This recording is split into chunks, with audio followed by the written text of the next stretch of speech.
आज की इस वीडियो में बात करेंगे उस बादशाह की जिसका नाम नमरूद था, जिसने 400 साल तक इस पूरी दुनिया पर हुक्मरानी की, लेकिन वो अल्लाह का नाफरमान था।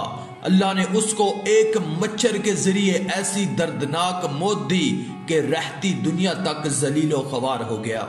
ये वीडियो पूरी जरूर देखें, इंशाअल्लाह बहुत कुछ सीखने को मिलेगा। अगर वीडियो पसंद आए तो कमेंट में अल्लाह अकबर जरूर लिख दें, शुक्रिया। दोस्तों, नमरूद बड़े तनतने का बादशाह था। सबसे पहले उसने अपने सर पर ताजे शाही रखा और खुदाई का दावा किया। ये वल्द अल जना और हरामी था और उसकी मां ने जना करा लिया था, जिससे नमरूद पैदा हुआ था कि सल्तनत का कोई वारिस पैदा ना होगा तो बादशाहत खत्म हो जाएगी। लेकिन ये लड़का बड़ा होकर एक बहुत बड़ा बादशाह बन गया। मशहूर है कि पूरी दुनिया की बादशाही सिर्फ 4 ही शख्सों को मिली, जिनमें से 2 मोमिन थे और 2 काफिर, हजरत सुलेमान अलैहिस्सलाम और हजरत जुल्करनैन। और नमरूद और बख्त नसर ये दोनों काफिर थे। नमरूद मुसलसल 400 साल तक बादशाह रहा। उसने सरकशी, जुल्म और तकब्बर का रास्ता इख्तियार किया और आखिरत के बजाय दुनिया का हसूल पेशे नजर रखा।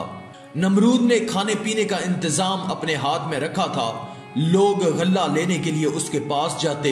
हजरत इब्राहिम अलैहिस्सलाम भी दूसरों के साथ गल्ला लेने गए। उसने हजरत इब्राहिम अलैहिस्सलाम को गल्ला देने से इनकार कर दिया।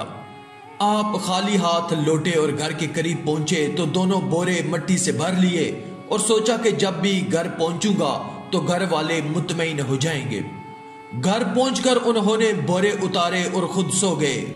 आपकी जोजा मोहतरमा हजरत सारा उठकर बोरों के पास गई तो देखा कि वो उम्दा गले से भरे हुए हैं। उन्होंने खाना तैयार किया। जब हजरत इब्राहिम अलैहिस्सलाम बेदार हुए तो देखा कि खाना तैयार है। उन्होंने पूछा, ये खाना कहां से आया? जोजा मोहतरमा ने फरमाया कि जो आप लाए थे उसी से तैयार किया है। हजरत इब्राहिम अलैहिस्सलाम समझ गए कि यह अल्लाह पाक ने मौजूदा तौर पर अता फरमाया है।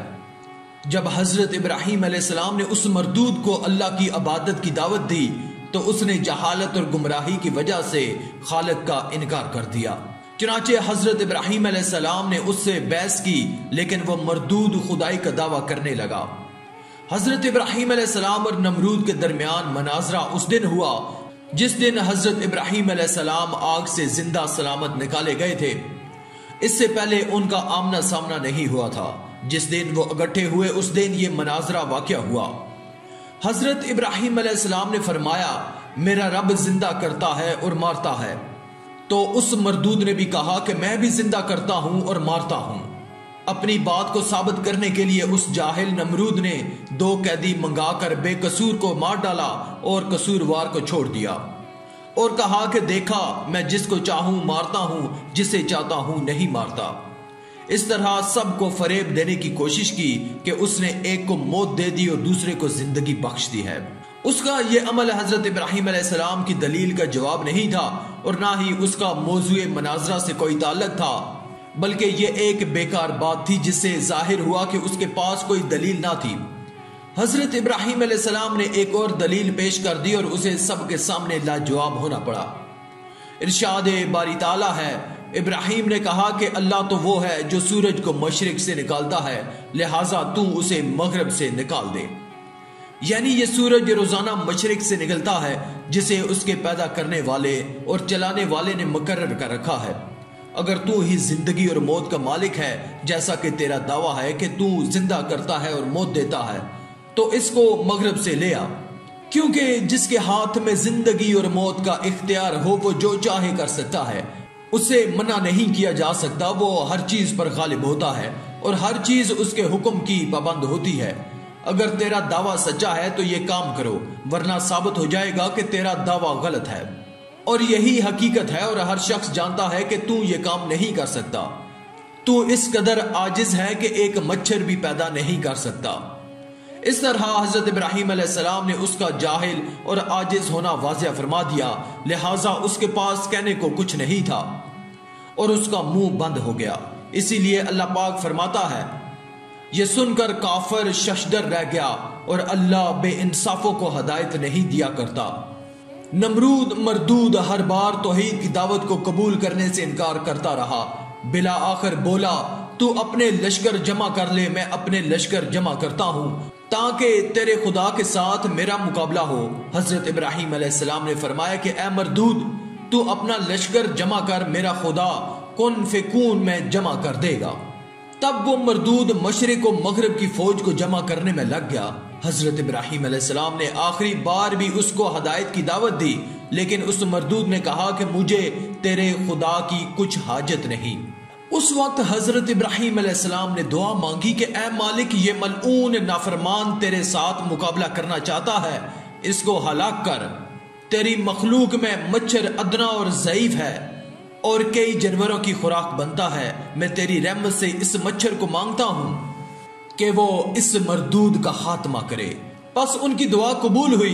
नमरूद ने अपनी फौज को मैदान में इकट्ठा किया और हजरत इब्राहिम अलैहिस्सलाम से कहा कि अगर तेरा खुदा चाहे तो जमीन की हुकूमत हमसे छीन ले, मगर इससे पहले मेरी फौज का मुकाबला करे। हजरत इब्राहिम अलैहिस्सलाम ने उससे कहा कि मरदूद देख, मेरे खुदा की फौज आ गई है। उस मरदूद ने देखा कि आसमान पर कुछ चला आता है। ये देखकर लश्कर में हलचल मच गई, मच्छरों का शोर फैल गया और उस मरदूद का सारा जोशो खरोश जाता रहा। यूं अल्लाह पाक ने उस लश्कर पर मच्छर मुसल्लत कर दिए। उन्होंने उनका गोश्त इस तरह खा लिया कि सिर्फ हड्डियां बाकी रह गई। एक मच्छर उस पलीद नमरूद की नाक में घुस गया और दिमाग में जाकर उसका मगज खाने लगा। मरदूद इस अजाब में गिरफ्तार हुआ कि जिसका चारा कुछ ना हो सका। वो हर किसी से सर पर जूते मरवाता, जिससे मच्छर कुछ पल दम लेता और उसको चैन आता। शब रोज उसके सर पर जूते खाते हुए गुजरने लगे, हत्ता कि अल्लाह पाक के हुक्म से वो मरदूद कुफर की हालत में हलाक हो गया। बिलाखिर हजरत इब्राहिम अलैहिस्सलाम की सदाकत और हकानियत का परचम सर बुलंद हो गया और नमरूद एक मच्छर जैसी हकीर मखलूक से हलाक कर दिया गया। हजरत इब्राहिम अलैहिस्सलाम के अस्वाए हुस्ना से उलमाए हक को सबक लेना चाहिए कि बातिल परस्तों के मुकाबले में हर किस्म के खौफ व हिरास और तकलीफ से बेनियाज होकर आखिरी दम तक डटे रहना चाहिए और ये ईमान और यकीन रखना चाहिए कि जरूर जरूर नुसरत खुदाबंदी हमारी अमदाद व दस्तगीरी फरमाएगी और बिलाखिर बातिल परस्तों के मुकाबले में हम ही फतहमंद होंगे और बातिल परस्त यकीनन जलील ख्वार होकर हलाक व बर्बाद हो जाएंगे। आखिर में अल्लाह ताला से दुआ है कि अल्लाह ताला हमें नेक अमाल करने और बुराई से बचने और बचाने की तौफीक अता फरमाए, आमीन। आज की इस वीडियो में था बस इतना ही। मजीद इस्लामी वीडियोस हासिल करने के लिए अल्लाह की कुदरत चैनल को सब्सक्राइब कर दें और साथ में मौजूद बेल के आइकन को दबाकर ऑल पर क्लिक कर दें। शुक्रिया।